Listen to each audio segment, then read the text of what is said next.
பெரியவா சரணம். பெரியவா வானொலியின் மாலை நிகழ்ச்சிகள் ஆரம்பமாகின்றன. இன்றைய எமது நிகழ்ச்சிகள் நித்திய குரு பாதுகா பூஜா, ஸ்ரீ ரா கணபதி அவர்கள் எழுதிய புத்தகத்தின் ஒளிவடிவம், ஆன்மீக உரை, மகா பெரியவா மகிமை, உபன்யாசம். பெரியவா சரணம். பெரியவா சரணம். அடுத்த நிகழ்ச்சி நித்திய குரு பாதுகா பூஜை. शुक्लां भरदरं विष्णुं शशिवर्णं चतुर्भुजं प्रसन्नवदनं ध्यायेत् सर्वविघ्नोपशान्तये। ममोपात्त समस्त दुरितक्षयद्वारा श्री परमेश्वर प्रीत्यर्थं गुरुप्रसाद सिद्ध्यर्थं गुरुप्रीत्यर्थं गुरुपादपूजाम् अद्य करिष्ये। गुरुर्ब्रह्मा गुरुर्विष्णुर्गुरुर्देवो महेश्वरः गुरुः साक्षात् परब्रह्म तस्मै श्रीगुरवे नमः। अपार करुणासिन्धुं ज्ञानदं शान्तरूपिणं श्रीचन्द्रशेखरगुरुं प्रणमामि मुदान्वहम्। सदाशिवसमारम्भां शङ्कराचार्यमध्यमाम् अस्मदाचार्यपर्यन्तां वन्दे गुरुपरम्पराम्. எல்லோரும் குருவை பெரிவாளை தியானம் பண்ணிண்டு அர்ச்சனை பண்ணுவோம். அஷ்டோத்திரம். பெரியவா அஷ்டோத்திரம் பல அஷ்டோத்திரங்கள் இருக்கு. அதுல எளிமையா சுலபமா எது இருக்கோ அதை நான் இப்ப சொல்றேன். எல்லோரும் இதை கேட்டுண்டே திருப்பி சொல்ல முடிஞ்சுவா சொல்லி சொல்லி பெரிவாளுக்கு பாதத்துல ஒவ்வொரு புஷ்பத்தை அர்ச்சனை பண்ணலாம். ओम श्री कांची कामकोटि पीठाधीश्वराय नमः. श्रीमत् चंद्रशेखरेन्द्र सरस्वती गुरुभ्यो नमः. संन्यासाश्रम शिखराय नमः. काषाय दंडधारिणे नमः. सर्वपीठापहारिणे नमः. स्वामिनाथ गुरवे नमः. करुणासागराय नमः. जगदाकर्षण शक्तिमते नमः. सर्वचराचर हृदयस्थाय नमः. ओम भक्त परिपालक श्रेष्ठाय नमः. धर्म परिपालकाय नमः. श्री जयेन्द्र सरस्वत्याचार्याय नमः. श्री विजयेन्द्र सरस्वती पूजिताय नमः.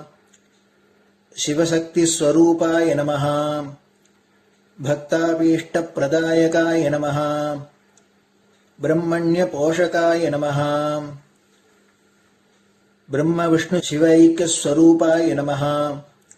कांची क्षेत्रवासाय नमः. कैलाश शिखरवासाय नमः. स्वधर्म परिपोषकाय नमः. चातुर्वर्ण संरक्षकाय नमः. लोकरक्षण संकल्पाय नमः. ओम ब्रह्मनिष्ठापराय नमः. सर्वपापहराय नमः. धर्मरक्षक संतुष्टाय नमः. भक्तार्पितधन स्वीकर्त्रे नमः. सर्वोपनिषत् सारज्ञाय नमः. सर्वशास्त्रगम्याय नमः. सर्वलोक पितामहाय नमः. भक्ताभीष्ट प्रदायकाय नमः. ब्रह्मण्य पोषकाय नमः. नानाविध पुष्पार्चितपताय नमः. रुद्राक्ष क्रीडधारिणे नमः. भस्मोद्दोलित विग्रहाय नमः. सर्वज्ञाय नमः. सर्वचराचर व्यापकाय नमः. अनेक शिष्य परिपालकाय नमः. मनश्चाञ्चल्य निवर्तकाय नमः. अभयहस्ताय नमः. भयापहाय नमः. यज्ञपुरुषाय नमः. यज्ञानुष्ठान रुचिप्रदाय नमः. यज्ञसम्पन्नाय नमः. यज्ञसहायकाय नमः. यज्ञफलदाय नमः. यज्ञप्रियाय नमः. उपमानरहिताय नमः. स्फटिक तुलसी रुद्राक्ष हारधारिणे नमः. चातुर्वर्ण समदृष्टये नमः. ऋग्यजुस्साम अथर्वणादि चतुर्वेद संरक्षकाय नमः.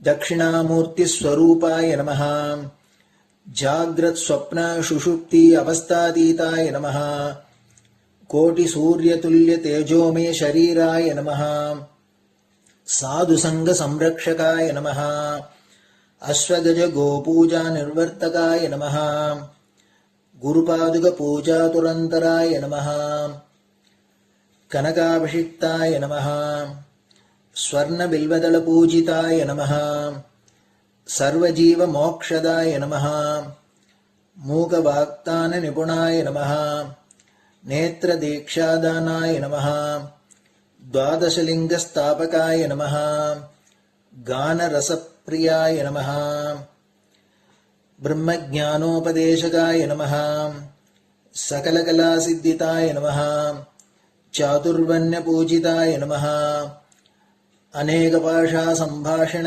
कोविताय नमः अष्टसिद्धिप्रदायकाय नमः ओम श्री शारदामठसुस्थिताय नमः नित्यान्नदानसुप्रीताय नमः प्रार्थनामात्रसुलभाय नमः पादयात्राप्रियाय नमः नानाविधमतपण्डिताय नमः श्रुतिस्मृतिपुराणज्ञाय नमः देवयक्षकिन्नरकिंपुरुषपूज्याय नमः श्रवणानन्दकरकीर्तये नमः दर्शनानन्दाय नमः अद्वैतानन्दभरिताय नमः अव्याजकरुणामूर्तये नमः शैव वैष्णवादिमान्याय नमः श्रीशङ्कराचार्याय नमः दण्डकमण्डलोहस्ताय नमः वीणामृदङ्गसकलवाद्यनाथस्वरूपाय नमः रामकथारसिकाय नमः वेदवेदाङ्ग आगमादिसकलकलासतस्प्रवर्तकाय नमः हृदयगुहाशयाय नमः शतरुद्रीयवर्णितस्वरूपाय नमः केदारेश्वरनाथाय नमः अविद्यानाशकाय नमः निष्कामकर्मोपदेशकाय नमः लघुभक्तिमार्गोपदेशकाय नमः लिङ्गस्वरूपाय नमः सालग्रामसूक्ष्मस्वरूपाय नमः कालड्यां शङ्करकीर्तिस्तम्भनिर्माणकर्त्रे नमः जितेन्द्रियाय नमः शरणागतवत्सलाय नमः श्रीशैलशिखरवासाय नमः डमरुकनादविनोदाय नमः वृषभारूढाय नमः दुर्मदनाशकाय नमः आभिचारिकदोषहर्त्रे नमः मिताहाराय नमः मृत्युविमोचकशक्त्याय नमः श्रीचक्रार्चनतत्पराय नमः दासानुग्रहकारकाय नमः अनुराधानक्षत्रजाताय नमः सर्वलोकख्यातशीलाय नमः वेङ्कटेश्वरचरणपद्मषट्पदाय नमः श्री महात्रिपुरसुन्दरी समेत श्री चन्द्रमौलीश्वर पूजाप्रियाय नमः श्रीमच्चन्द्रशेखरेन्द्र सरस्वती सद्गुरु परब्रह्मणे नमः गुरुभ्यो नमः परमगुरुभ्यो नमः परमेष्टिगुरुभ्यो नमः परात्परगुरुभ्यो नमः गुरुपरम्पराभ्यां नमः गुरुपादुकाभ्यां नमो नमः. அடுத்தது ஊதுபத்தி இருந்தா அதை காமிச்சு தூபம், நெய் தீபம் இருந்தா காமிச்சு அதை நெய் தீபம் தீபம் காமிச்சுட்டு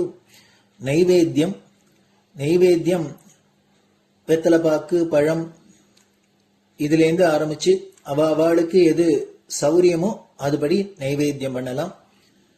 அதுக்கு அடுத்தது கற்பூர ஹாரத்தி பண்ணி எல்லோரும் பிரதட்சிண நமஸ்காரம் பண்ணி பெரியவாள்கிட்ட பிரார்த்தனை பண்ணிண்டு எல்லோரும் க்ஷேமமா இருக்கணும், லோகம் பரம மங்களமா சௌக்கியமா இருக்கணும், எல்லோரும் வியாதி வெக்க இல்லாத ஆயுராரோக்கிய ஐஸ்வர்யத்தோட சாந்தம் அமைதியோட ஞான வைராக்கியத்தோட எல்லோரும் நல்லவர்களாயிருந்து நன்மையை அடையணும்னு பிரார்த்தனை பண்ணி இந்த பூஜையை தினம் செய்யலாம்.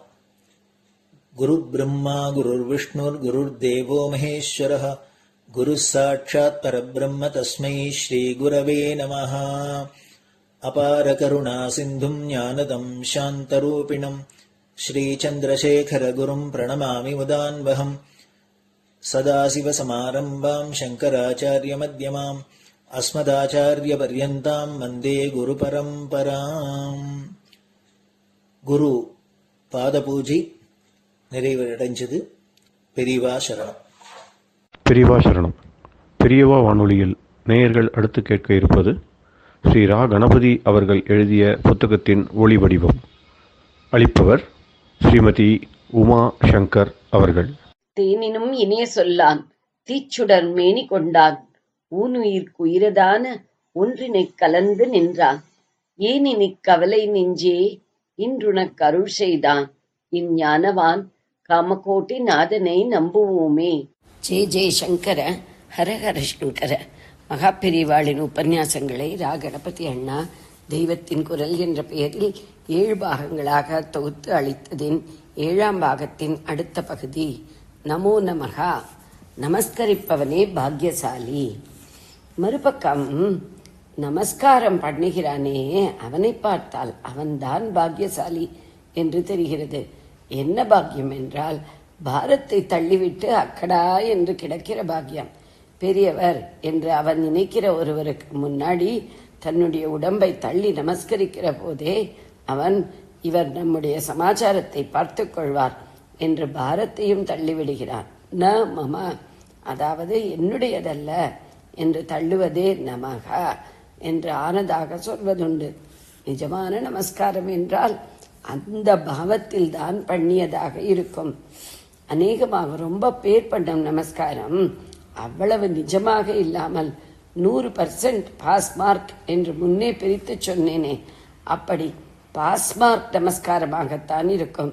அப்படி இருக்கும்போது கூட நமஸ்காரம் பண்ணும் அந்த சமயத்திலே மட்டுமாவது அவன் பாரத்தை தள்ளிவிட்டு ஹாயாக இருப்பவனாகத்தான் இருப்பான். பிரத்யட்சத்தில் அப்படித்தான் தெரிகிறது. இந்த மாதிரி பாரத்தை தள்ளி லேசாகி எளிசாகி ஒருத்தருக்கு முன்னே நமஸ்கரித்து கிடக்கிற பாக்கியம் எனக்கு பால்யத்திலேயே போய்விட்டது, பறிபோய்விட்டது. ஸ்தானம் பாக்கியத்தை பறித்து கொண்டு போய்விட்டது. துறவி நமஸ்கரிப்பது.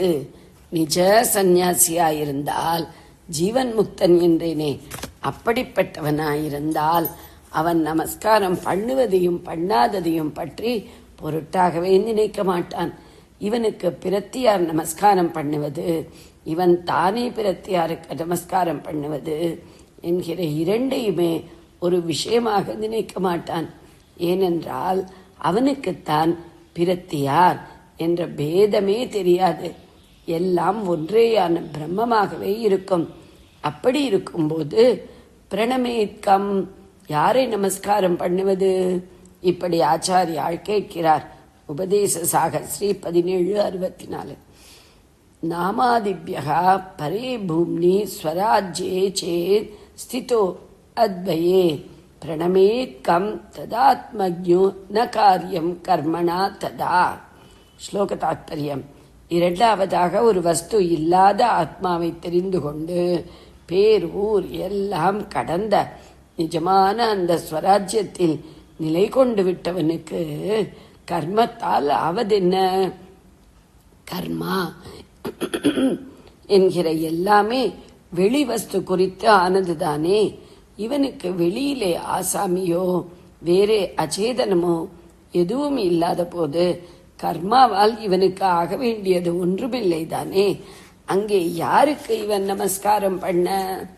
ஆனால் அப்படிப்பட்ட 100% சந்நியாசிகள் அபூர்வமாகத்தான் இருப்பார்கள். ஆத்மானுபூதிக்காக முயற்சி பண்ணி கொண்டிருப்பவர்களாகவோ இல்லாவிட்டால் அவ்வப்போது அந்த நிலை தொட்டு கொண்டிருப்பவர்களாகவோ தான் பெரும்பாலான சந்நியாசிகள் இருப்பார்கள். அதனால் இவர்கள் சுவாமிக்கு அநேக தேவதா மூர்த்திகளுக்கு பூர்வாச்சாரியர்களுக்கு எல்லாம் நமஸ்காரம் பண்ண தடையில்லைதான். ஆனால் இங்கேயும் கூட 2 எக்ஸெப்ஷன் தவிர சரீரத்தை பூமியிலே தள்ளி நமஸ்காரம் பண்ண எங்களுக்கான சாஸ்திரம் இடம் கொடுக்கவில்லை. தண்டவந்தனம் என்பதாக எங்களுடைய தண்டத்தை ஒரு மாதிரி அஞ்சலியில் சுற்றி அதனால் தொட்டே நமஸ்காரம் பண்ண வேண்டும். தண்டனிடுவதன் தத்வார்த்தம். நீங்கள் செய்யும் நமஸ்காரத்தையும் தண்டாகார நமஸ்காரம் தண்டனிடுவது என்றுதான் சொல்வதென்றாலும் அங்கே அர்த்தமே வேறே. தண்டம் என்பது அங்கேயும் கழிதான். ஆனால் அசல் கழியே இல்லாமல் அதை உவமித்து தண்டனிடுவது என்று வந்திருக்கிறது. கழியை நிறுத்தி பிடித்தால் அது துளி கூட குழைவு இல்லாமல் அப்படியே நிற்கிறது. கழியாட்ட விரைச்சென்று நிற்கிறையே என்று பணிவு இல்லாதவர்களை கேட்கிறோம். அதே கழி பிடியை விட்டுவிட்டால் ஒரே படிமானமாக பூமியோடு பூமி படிந்து அப்படியே கிடக்கிறது. ஜீவமனஸ் பொதுவாக கழி மாதிரி விரைத்து கொண்டு நிற்பதுதான். அகம்பாவ பிடிப்பில் அது அப்படி இருக்கிறது. அகம்பாவம் அதை பிடித்து கொண்டு உசத்தி கொண்டாடி கொண்டு நிறுத்தி இருப்பதில் அந்த அகம்பாவ பிடிப்பை விட்டுவிட்டால் மனஸ்தாழ்மையாக கிடக்கும். அப்படி கிடந்தே நிஜமாக உசந்ததில் உசந்த சௌக்கியத்தை பெற்றுவிடும். இந்த மாதிரி மனசை கிடத்துவதற்கு அடையாளம்தான் பிடியை விட்ட தண்டம் விழுகிறார் போல பூமியோடு பூமி நமஸ்கரித்து கிடப்பது. தண்டாகார நமஸ்காரம் என்ற பெயர் இதனால்தான். இந்த தாத்பரியத்தை புரிந்து கொள்ளாமல் நமஸ்கரித்தால் அந்த நமஸ்காரமே தண்டம்தான். தண்டம் என்றால் ஒன்றுக்கும் உதவாதது என்ற அர்த்தத்தில் சொல்கிறோம். தாய் மரத்திலிருந்து பிரிந்து தனியாக வந்த பாகம்தானே தண்டம். மரத்தில் அது பாகமாக இருக்கும் போதுதான் அதற்கு உயிர் இருந்தது. அப்போதுதான் அது ஜலத்தை குடித்து சூரிய வெளிச்சத்தை சாப்பிட்டு இலை, பூ, காய், பழம் எல்லாம் உற்பத்தி செய்தது.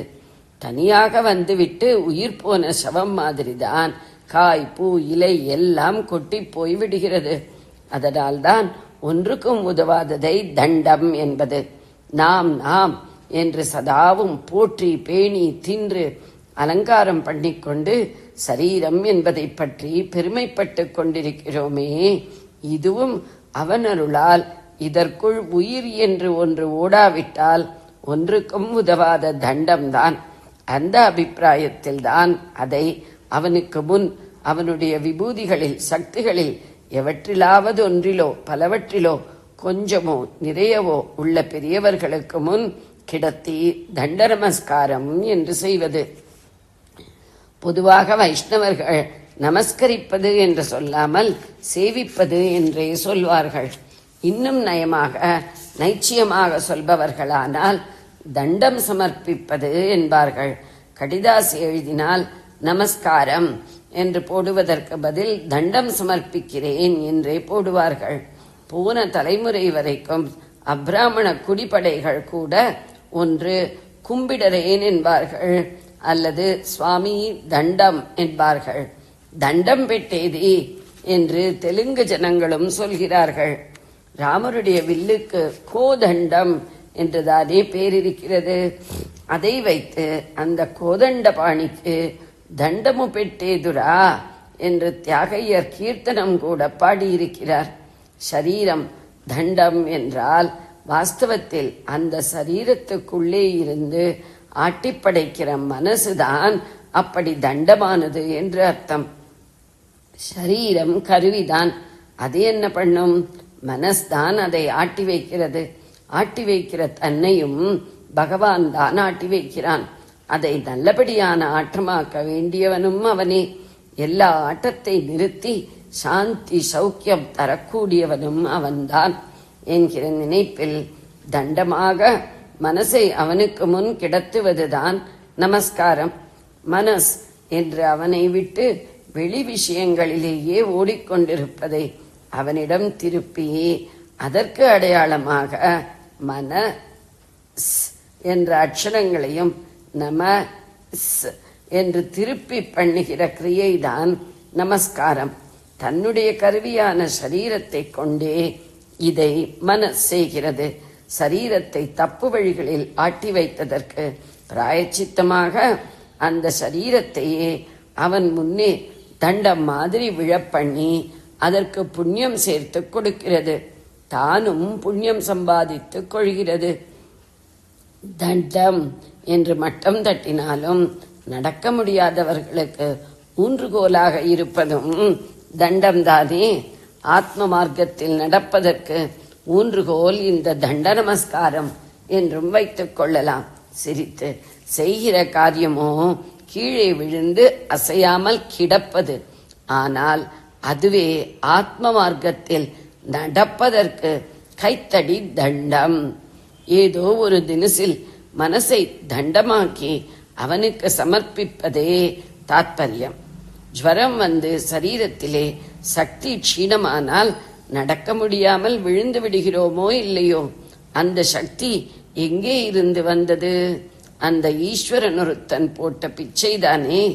இந்த என் சக்தி என்கிறது வாஸ்தவத்தில் உன் சக்திதான் என்று அவனிடமே சக்தியை சமர்ப்பித்து அதற்கடையாளமாக சரீரத்தையும் தள்ளுவதுதான் மொத்தத்தில் தாத்பரியம். ஜெய ஜெய சங்கர, ஹர ஹர சங்கர. பெரியவா சரணம். இந்நிகழ்ச்சியின் அடுத்த பகுதி நாளை மாலை இதே நேரத்தில் ஒளிபரப்பாகும். பெரியவா சரணம். பெரியவா சரணம். பெரியவா வானொலியில் நேயர்கள் அடுத்து கேட்க இருப்பது திரு கவிக்கண்ணன் அவர்களின் ஆன்மீக உரை. பெரியவா சரணம். ராம் ராம். ஸ்ரீ குருப்யோ நம. ஜெய ஜெய சங்கர, ஹர ஹர சங்கர. பெரியவா வானொலி நேயர்கள் அனைவருக்கும், மகா பெரியவாவுடைய பக்தர்கள் அனைவருக்கும் அடியேன் கவிக்கண்ணனின் அன்பு கலந்த நல்வாழ்த்துக்கள். ராம் ராம். ஜெய ஜெய சங்கர, ஹர ஹர சங்கர. நம்ம எல்லாருக்குமே குலதெய்வம்னு ஒன்று உண்டு. அது எந்த வம்சாவளியரானாலும் ஜாதி மத பேதம் இல்லாத பார்த்தேன்னா நம்ம எல்லாத்துக்கும் குலதெய்வம்னு உண்டு. அந்த காலத்துல எப்படி குலதெய்வம் அப்படின்றத வழிபாடு வந்தது அப்படின்னா, அவ குடும்பத்திலேயே ஒருத்தர் தெய்வீக அம்சத்தோட இருந்திருப்பா. அவ இந்த உடலை விட்டுட்டு அவ மோட்சம் அடைஞ்சுட்டா, முக்தி அடைஞ்சுட்டான்னா அவளுக்கு இவ என்ன பண்ணுவான்னா, வீட்டுல ஏதோ வருஷம் அந்த நாள் அவ கொண்டாடுவா. அவளை மாதிரி ஒரு ஏதோ ஒரு இதுல ஆவாகனம் பண்ணி வச்சு, ஒரு கட்டத்திலேயோ இல்லைன்னு ஒரு கல்லுலையோ ஆவாகனம் பண்ணி வச்சு கொண்டாடுவா. சில பேர் என்ன பண்ணுவா, அந்த கிராமத்துக்கே ஒருத்தர் அந்த மாதிரி ஒரு பெரிய தெய்வமா விளங்கினவாளா இருந்தான்னா அவளுக்கு ஒரு சின்னதா ஒரு கோவிலை கட்டி அவளை ஒரு பிரத்தியமை ஒண்ணு வச்சு அதை அப்படியே கும்பிட்டு வருவா. நிறைய இடத்துல நம்ம அவளுக்கு அது பெண் தெய்வமா இருந்தா அம்மன் அப்படின்னு சொல்லுவா. செல்லி அம்மன்லாம் சொல்றா இல்லையா, அந்த மாதிரி ஒரு அம்மன் அப்படின்னு சொல்லி வச்சிருப்பா. அப்படி குடும்பத்தில் ஒரு பிரఖ్యాதி பெற்ற ஒரு தெய்வீக தன்மையா இருந்து எல்லாருக்கும் நல்லது பண்ணி அந்த கிராமத்திலேயே ஒரு சிறந்த ஒரு வாழா இருந்தவாள்லாம் பிற்காலத்துல அவளை வழிபடுற போது குலதெய்வம் அப்படின்னு வழிபடுவா. அந்த குலதெய்வத்துக்கு வேண்டிக்காத எதுவும் செய்ய மாட்டா. வீட்டுல எல்லா நல்ல ஃபங்க்ஷன் வந்தாலும் அந்த குலதெய்வத்துக்கு முதல்ல பூஜை பண்ணிட்டு அதுக்கப்புறம் தான் மிச்சத்தெல்லாம் செய்வா. ஆனா இந்த வழியா வர காலத்துல என்ன ஆயிடுதுன்னா, ரொம்ப பேருக்கு குலதெய்வம்னா என்னன்னு தெரியறதில்ல, யார் குலதெய்வம்னு தெரியறதில்ல. அந்த மாதிரி சமயத்துல என்ன ஆகும் அப்படின்னு கேட்டாக்க, சில பேர் என்ன பண்ணுவா, எங்களுக்கு வெங்கடாச்சலபதி தான் குலதெய்வம். எந்த குலதெய்வம் தெரியல அப்படின்னு சொன்னா ஸ்ரீனிவாச பெருமாள் குலதெய்வமா வச்சுக்கிறது அப்படின்னு சொல்லி, இந்த குலதெய்வத்தை நமக்கு யார் காமிச்சு கொடுப்பா? யாரும் ஒருத்தர் காமிச்சு கொடுக்கணும் இல்லையா? குரு கிட்ட போயிட்டோம்னா குரு நமக்கு குலதெய்வம் என்ன அப்படின்னு சொல்லிடுவார் கண்டிப்பா. நமக்கு குரு யாரு? மகாபெரிவா தானே. மகாபெரிவா ஒரு ஃபேமிலிக்கு குலதெய்வத்தை காமிச்சு கொடுத்துருக்கா. அத நம்ம பார்க்க போறோம். அந்த குருவனுடைய உருவத்தை நம்ம பார்த்து பணிந்தோம்னா நமக்கு குதூகலம் ஏற்படும். குருவடிய பணிந்தோன்னு குறைகள் தீரும் சொன்னோம் இல்லையா? இந்த குருவோட மொழியை கேட்டா நமக்கு திருவருள் கிடைக்கும். திருவருள் என்ன, நமக்கு குலதெய்வம் என்னன்னு கண்டுபிடிச்சுடலாம். இந்த குருவருள் பெற்றோம்னா நமக்கு தெளிவு கிடைக்கும். நமக்கு யாரு தெய்வம், நமக்கு குலதெய்வம் என்னங்கிற தெளிவு நமக்கு கிடைக்கும். அந்த குருவடிய நம்பிட்டா நமக்கு ஏது குறை? குருவருள் நம்பிட்டா அந்த கோலையுமே நம்மளை போற்றுமே, இந்த உலகமே நம்ம போற்றுமே. குருவோட அருள் இருந்துருத்தோம்னா, குருவோட மொழியை கேட்டோம், நமக்கு அஜ்ஞானம்னா விலகி நமக்கு அப்படியே குருவடிய பணிவோம், நமக்கு திருவுள் அப்படியே கிடைக்கும். நம்ம ஏற்கனவே பார்த்தோம் இல்லையா? அதை ஞாபகப்படுத்திட்டு எப்படி ஒரு குலதெய்வத்தை பெரியவா அடையாளம் காமிச்சாங்கிறத நம்ம இன்னைக்கு பார்க்க போறோம். குருவுரு கண்டேன் குதூகலம் கொண்டேன் குருவடி பணிந்தேன் குறை பல களைந்தேன் குருவருள் கண்டேன் குதூகலம் கொண்டேன் குருவடி பணிந்தேன் குறை பல களைந்தேன் குருவுரு கண்டேன் குருமொழி கேட்டேன் திருவருளடைந்தேன் குருமொழி கேட்டேன் திருவருளடைந்தேன் குருவருள் பெற்றேன் தெளிவும் அடைந்தேன் குருவுரு கண்டேன் குதூகலம் கொண்டேன் குருவடி நம்பிட குறைவிலை நமக்கே குருவருள் நம்பிட குவலையும் போற்றுமே குருவடி நம்பிட குறைவிலை நமக்கே குருவருள் நம்பிட குவலையும் போற்றுமே குருமொழி கேட்டிட அஞ்ஞானம் விலகுமே குருமொழி கேட்டிட அஞ்ஞானம் விலகுமே குருவடி தொழுவோம் திருவருளடைவோம் குருவடி தொழுவோம் திருவருளடைவோம் குருவருள் கண்டேன் குதூகலம் கொண்டேன் குருவடி பணிந்தேன் குறை பல களைந்தேன்.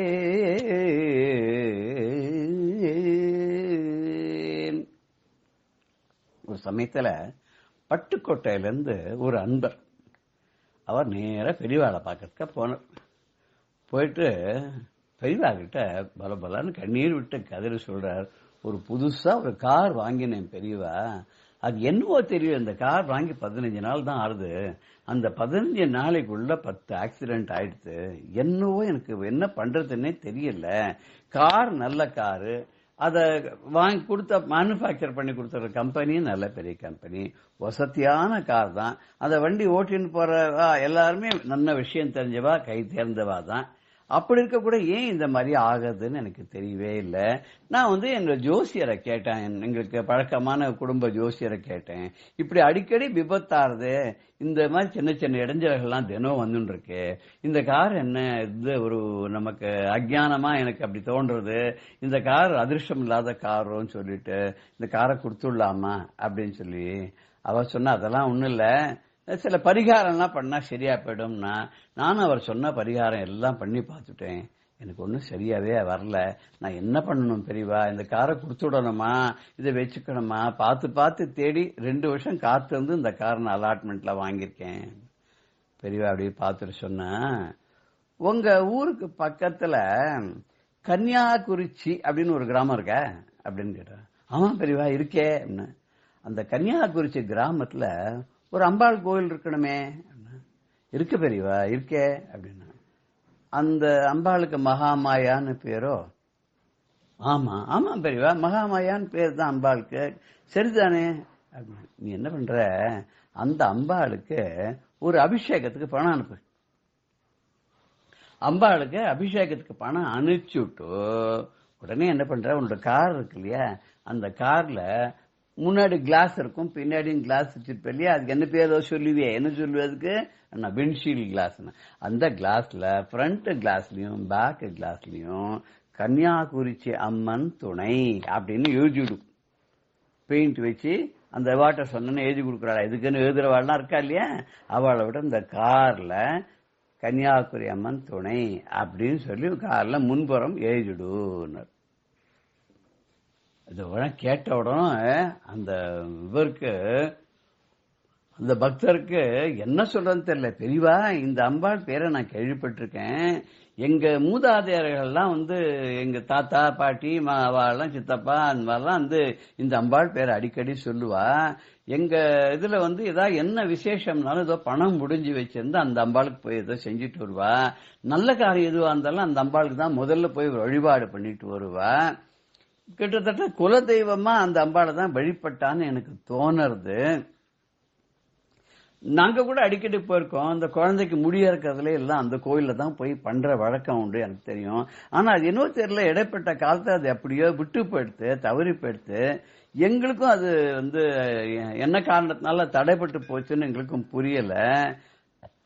ஆனா இப்ப பெரியவா சொன்னோன்னு தான் எனக்கு ஞாபகம் வருது, எங்க குடும்பத்துல எல்லாரும் இந்த அம்மனை வழிபட்டிருக்கான்றது தெரியறது அப்படின்னா.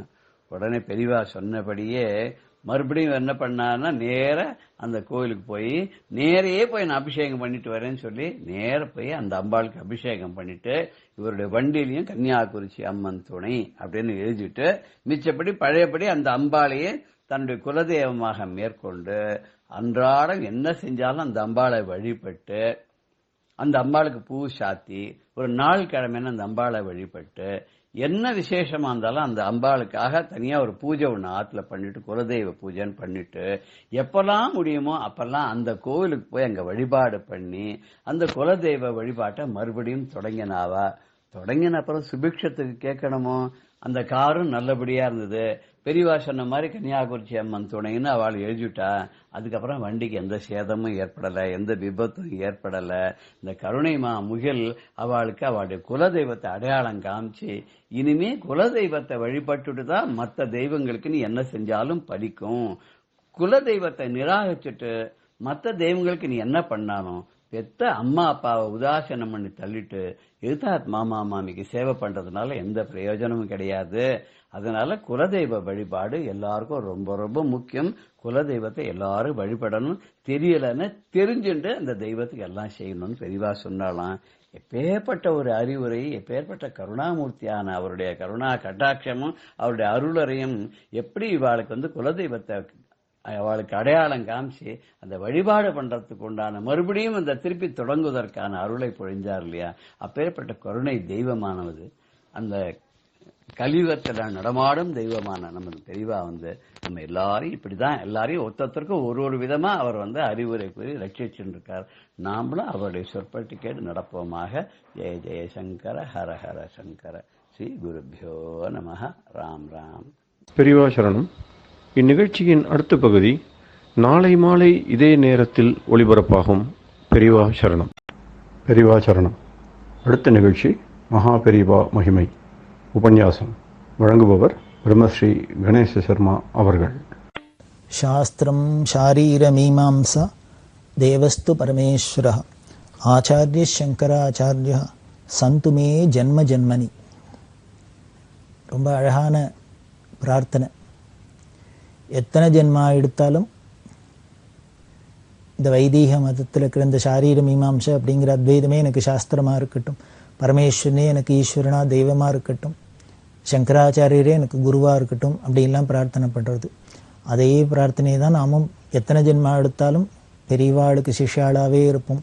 மகாபெரிவாளே நமக்கு மாதா பிதா குரு தெய்வம்னு சர்வமாக இருக்கட்டும் அப்படிங்கிற அந்த பிரார்த்தனையோட பெரியவா சரித்திரத்தை நாம் பார்த்துட்டு வரோம். அதில் 1962 வருஷம் சீன யுத்தத்துக்காக பெரியவா பிரார்த்தனை பண்ண சொன்னா, அந்த பிரார்த்தனையெல்லாம் பலிச்சு நாம் வெற்றி வாகை சூடினோம். அந்த வருஷ சாதுர்மாசியம் எல்லாம் முடிஞ்சு பெரியவா தன்னோட யாத்திரையை தொடர்ந்து வரத்தே 1963 வருஷம் தஞ்சாவூர்ல வசந்த நவராத்திரியை கொண்டாடினா. தஞ்சாவூர்ல பங்காரு காமாட்சி சந்நிதி இருக்கு அப்படின்னு சொன்னோம். காஞ்சிபுரத்துலேருந்து அம்பாள் பங்காரு காமாட்சி 200 வருஷத்துக்கு முன்னால தஞ்சாவூர்ல பிரதிஷ்டானா. அங்க வசந்த நவராத்திரியை கொண்டாடினா. அதுக்கப்புறம் அந்த பங்காரு காமாட்சிக்கு கும்பாபிஷேகம் நடந்தது. 1963 வருஷத்துல ஏப்ரல் மாதம் கும்பாபிஷேகம். இந்த பங்காரு காமாட்சிக்கு கும்பாபிஷேகத்தையும் நடத்திவிட்டு பெரியவா என்ன பண்ணினா நேர ராமேஸ்வரம் போனா. எதுக்கு ராமேஸ்வரம் போனா அப்படின்னா, ராமேஸ்வரத்தில் அக்னி தீர்த்த கரையில் ஆதிசங்கர பகவத்பாதாளுக்கு 4 சிஷ்யாளோட ஒரு பெரிய மண்டபம் கட்டி அதில் ஆச்சாரியால 4 சிஷ்யாளோட பிரதிஷ்டை பண்ணியிருக்கா. இன்னைக்கு ராமேஸ்வரம் போனாக்க அக்னி தீர்த்த கரையில் காஞ்சி காமகோடி சங்கர மட்டம் இருக்கு. அதில் வெண்ணுயர மண்டபத்தோட ஆதிசங்கர பகவத்பாதால் எல்லாருக்கும் தரிசனம் கொடுத்து அனுகிரகம் பண்ணிட்டு இருக்கார். இது பெரியவா 1963 ஏப்ரல் மாதம் ஸ்தாபிதம் பண்ணினது. ஆச்சாரியல் பக்தி குரு பக்தி பெரியவாளுக்கு இருந்தாப்புல உலகத்தில் யாருக்குமே இருக்க முடியாது. சங்கரர் அப்படின்னாலே என்ன ஒரு பக்தி, என்ன ஒரு நன்றி பெருக்கோட பெரியவா இருந்திருக்கா அப்படின்னு ஆச்சரியமாக இருக்கும். அப்படி குரு பக்திக்கு பேர் போன பெரியவா தன்னோட குருவான ஆதி ஆச்சாரியாளுக்கு ஆசேது ஹிமாச்சலத்தில் பல இடங்களில் பல முக்கியமான நகரங்களில் க்ஷேத்திரங்கள்லாம் ஆச்சாரியாளுக்கு கோவில் கட்டி ஸ்தாபிதம் பண்ணியிருக்கா. அதில் ராமேஸ்வரம் ஒன்று, அதே மாதிரி கன்னியாகுமரியில், ஸ்ரீசைலத்தில், அலகாபாத்தில், குருக்ஷேத்திரத்தில், ஹரித்வாரில், ரிஷிகேஷில், இன்னும் பல இடங்களில் ஆச்சாரியாளுக்கு 4 சிஷ்யாளோட ஆலயம் கட்டி அதில் ஆச்சாரியாலை பிரதிஷ்டை பண்ணி பகவத்பாதால உலகம் எப்போதும் ஸ்மரிக்க முடியுமா, தரிசனம் பண்ண முடியுமா, அனுகிரகத்தை அடைய முடியுமா பண்ணியிருக்கா. அப்படி தான் 1963 ஏப்ரல் மாதம் ராமேஸ்வரத்தில் அக்னி தீர்த்தத்தில் கரையில் இந்த ஆச்சாரியால் மண்டப கும்பாபிஷேகம் பிரதிஷ்ட வைபவம் நடந்தது. ரொம்ப அபூர்வமான இடம். அங்கே பார்த்தேன்னா அந்த மண்டபத்துக்குள்ளேயே பகவத்பாதாளுக்கு மண்டபம்னா கூட ரொம்ப அபூர்வமான விஷயங்கள்லாம் சேர்ந்துருக்கும். முதல்ல முன்னால் சமுத்திரக்கரையில் பார்த்தா ஆஞ்சநேயர் இப்படி கையை தூக்கின்னு ஆஞ்சநேயர் இருக்கிறாப்பில் இருக்கும். அது எப்படி இருக்கும் அப்படின்னா பார்த்தாக்க பாவத்தை பார்த்தா என்னமோ சமுத்திரராஜனை அப்படி தடுத்து நிறுத்தி இருக்கிறாப்பில் இருக்கும். இப்போவும் பார்க்குறோம், எங்கெங்கெல்லாமோ சுனாமியெல்லாம் இருந்து எவ்வளோ உட்பாதங்கள்லாம் ஏற்பட்டுது. அவ்வளவு கிட்டக்க இருக்குது. ராமேஸ்வரத்தில் எதானே ஏற்பட்டதோ தெரியல நமக்கு. அதுவும் இந்த அக்னி தீர்த்தக்கரையெல்லாம் ஒன்றும் கடல் நினச்சிருந்துனாக்க என்ன வேணால் சுவாகா பண்ணியிருக்கலாம். நாம் ஏதோ நினச்சின்னு இருக்கோம். பெரியவா பண்ணுற காரியத்துக்கெல்லாம் ஒரு அந்த தெய்வீகமான காரியங்களுக்கெல்லாம் ஏதோ ஒரு சக்தி இருக்குது, நம்மளை மீறி ஒன்று இருக்குங்கிறது இதெல்லாம் கண்கூட பார்க்குறோம். பார்த்தா கூட சில பேருக்கு அது புரிஞ்சிக்க மறுக்கிறோம், அவ்வளவுதான். ஆஞ்சநேயர் அப்படி தடுத்து நிறுத்தி நிற்கிறாப்புல இருக்குது ஆஞ்சநேயர். அதேமாரி துவாதச ஜோதிர்லிங்கங்களை ஒரே இடத்துல பிரதிஷ்டை பண்ணியிருக்கா. ராமேஸ்வரமே ஒரு ஜோதிர்லிங்க க்ஷேத்திரம் தான். அதுமாரி 12 இடத்துல துவாதச ஜோதிர்லிங்கம் இருக்குது, அது அங்கே இருக்குது. பகவத்பாதாள் அங்கே இருக்கா. கீழே தட்சிணாமூர்த்தி, மேதா தட்சிணாமூர்த்தி யந்திரத்தோட அங்கே பிரதிஷ்டை பண்ணப்பட்டிருக்கு. 4 சிஷ்யாளோட ஆச்சாரியர்கள் மேலே இருப்பா. அதை எப்படி கட்டணும் அப்படின்னு பெரியவா சொன்னான்னா, அந்த இன்ஜினியர்கிட்ட, அதை நிர்மாணம் பண்ணுற இன்ஜினியர்கிட்ட பெரியவா சொல்கிறா, அப்படி அக்னி கரையில் அக்னி தீர்த்தத்தில் சமுத்திரத்தில் இறங்கி ஒரு முழுக்கு போட்டு தலையை தூக்கினாக்க நேராக ஆச்சாரியால் தான் கண்ணில் படணும், அது மாதிரி ஹைட்டில் வைக்கணும் அப்படின்னு. அந்த இன்ஜினியருக்கே ஒரு பெரிய அனுபவம் ஏற்பட்டது. ஒரு பெரிய லண்டனில் போய் பட்டம்லாம் வாங்கிட்டு வந்து பெரிய இன்ஜினியர், அவரை கூட்டணிச்சு தான் இதெல்லாம் சொன்னான். அது எத்தனை ஹைட்டு இதெல்லாம் சொல்லி அப்புறம் பல விஷயங்கள் எல்லாமே பெரியவா சொல்லி தான் அதுபடி நடந்தது. சரஸ்வதியான சாரதைக்கு அங்கே சந்நிதி இருக்குது, கணபதி சந்நிதி, ஷோடச கணபதி, சுப்பிரமணியர் சந்நிதி, அதே மாதிரி பதிவிரதைகள், இந்த பதிவிரதைகளுக்கெல்லாம் சந்நிதி. அப்புறம் இன்னொன்று பார்த்தீங்கன்னா ரொம்ப ரேராக குரு சிஷ்யாள், அந்த குரு சிஷ்யாளில் எவ்வளவு அந்யோன்யமாக இருந்தா அப்படிங்கிறத உதாரணத்துக்கு சொல்லணும் அப்படின்னா, ராமானந்தர், கபீர்தாஸ் குரு சிஷ்யா சொல்கிறோம். இதை மாதிரி ரேராக இருக்கிற அந்த குரு சிஷ்யாலெல்லாம் அவளோட பிம்பங்கள்லாம் வச்சு இப்படி பல அபூர்வமான விஷயங்கள்லாம் வச்சு, அதாவது குரு பக்தி அது இருந்ததுன்னா என்னென்னலாம் எப்படிலாம் நாம் உயர்வடைகிறோம் அப்படிங்கிற காமிக்கிறாப்லேயே இந்த மண்டபம் இருக்கும். ஆதிகுருவான ஜெகத்குருவான சங்கராச்சாரியாளுக்கு ஆச்சாரியாளுக்கு மண்டபத்தில் இப்படி எல்லாமே குரு சம்பந்தமாகவே பலதும் இருக்குது. அப்படி எல்லாம் பண்ணி அந்த கும்பாபிஷேகத்தை முடிச்சுட்டு நேர அந்த வருஷம் இன்னொன்று முக்கியம், பெரியவாளுக்கு 70 வயசு பூர்த்தியாச்சு. அதனால் அதையும் அங்கே ரொம்ப விமர்சையாக பக்தாள்லாம் கொண்டாடணும்னு ஆசைப்பட்டு சுவாசினி பூஜை முதலான வைபவங்களோடு அங்கே நடக்க நேர அங்கேருந்து கிளம்பி பெரியவா மதுரைக்கு வந்தா. ஏன்னா மதுரையில் மீனாட்சி அம்பாள் கும்பாபிஷேகம் 1963 ஜூன் மாதம் 28 மதுரையில் மீனாட்சி கும்பாபிஷேகம் ரொம்ப விமரிசையாக நடந்தது. இந்த கும்பாபிஷேகத்துக்கு பெரியவா அவசியம் வரணும் அப்படின்னு பிடி ராஜன் அப்படின்னு பெரிய பக்தர், அந்த பிடி ராஜன் தலைமையில் தான் ஒரு கமிட்டி நிர்மாணம் பண்ணி கிட்டத்தட்ட அந்த காலத்திலே 50 லட்சம் ரூபாய் செலவில் ரொம்ப விமரிசையாக கும்பாபிஷேகம் பண்ணினா. இந்த பிடி ராஜன் ஜஸ்டிஸ் கட்சி அப்படின்னு சொல்லக்கூடிய இந்த ஒரு கட்சியோட தலைவர். இருந்தாலும் பெரியவாள்கிட்ட அபாரமான பக்தி. முதல்லவே சொல்லியிருக்கோம், யாராக இருந்தாலும் பெரியவாள்கிட்ட பிரியம் இருக்கும், பெரியவாளுக்கும் அவள்கிட்ட பிரியம் இருக்கும், அவளுக்கும் பெரியவாளோட அந்த அன்புனாலே கட்டுப்பட்டு அவளும் பெரியவாள்கிட்ட பக்தியா இருப்பா அப்படின்னு. இந்த பிடி ராஜன் பெரியவாளை ரொம்ப சாட்சாத் மீனாட்சி அப்படின்னே சொல்லியிருக்க. நீ தான் மீனாட்சி, பெரியவா தான் அந்த கும்பாபிஷேகம் பண்ணிக்கணும் அப்படின்னு சொல்ல பெரியவா அந்த கும்பாபிஷேகத்துக்கு கலந்துண்டா. அதில் ரொம்ப அபூர்வமான கும்பாபிஷேகம். 14 கோபுரம். மதுரை கோவிலை பார்த்தீங்கன்னா ரொம்ப அபூர்வமான கோவில். 14 கோபுரங்களுக்கும் ஒரே சமயத்தில் கும்பாபிஷேகம். கிட்டத்தட்ட 200 சிவாச்சாரியர்கள், 100க்கும் மேற்பட்ட வேத விற்பனர்கள், ஓதுவார்கள் பார்த்தீங்கன்னா 100க்கும் மேற்பட்ட ஓதுவார்கள். இப்படிலாம் இருக்க பல யாக குண்டங்கள்லாம் பட்டு ரொம்ப விமரிசையாக நடந்தது. இந்த கும்பாபிஷேக தரிசனத்தை பெரியவா பண்ணிட்டு வரா. எக்கச்சக்கமான கூட்டம். பெரியவா ஜெயேந்திர சரஸ்வதி சுவாமிகள் 2 பேருமா தான் போய் இந்த கும்பாபிஷேகத்தெல்லாம் தரிசனம் பண்ணிட்டா. கும்பாபிஷேகம்லாம் முடிச்சுட்டு பெரியவா தங்கி இருக்காளோ இல்லையோ மதுரையில், அந்த ஜாகைக்கு வரா. அந்த ஜாகைக்கு வந்தால் ஊரே திரண்டு மதுரையில் கோவிலில் இருக்கு கும்பாபிஷேக தரிசனம் பண்ணியிருக்கா. அதுவும் பெரியவாளும் வந்திருக்கா அப்படின்னா எல்லாரும் பெரியவாளோடு போய் தரிசனம் பண்ணியிருக்கா. 2 பேர் மடத்தில் மட்டும் இருந்தா. யாருன்னா மேலூர் ராமச்சந்திரர் அப்படின்பா. மேலூர் மாமான்னு சொல்கிற வழக்கம். அவர் பூஜை கட்ட பார்த்துப்பார். அந்த இடத்த விட்டு அசையமாட்டார். அப்படி ஒரு பக்தி சிறுது. இந்த மேலூர் மாமா கோவிலில் போய் கும்பாபிஷேகத்துக்கு போகல. பொள்ளாச்சி ஜெயம் அப்படின்னு சொல்லக்கூடிய இந்த அம்மா போல. ஏன்னா அந்த அம்மாவுக்கு கொஞ்சம் அந்த கூட்டத்தெல்லாம் நடந்து போகிறது கஷ்டம்னால அந்த அம்மா போல. அந்த அம்மா என்ன பண்ணால் பெரியவா கும்பாபிஷேகம் பண்ணிட்டு வந்தோடனே நம்ம ஆரத்தி எடுக்கிறதுக்கு இருக்கலாம் அப்படின்னு அந்த அம்மாவும் இருக்கா, மேலூர் மாமா இருக்கா. இவா 2 பேரும் மட்டும் மதுரையில் இருந்து கும்பாபிஷேகத்துக்கு தரிசனம் பண்ண போல. மீதி எல்லாரும் போயிருக்கா.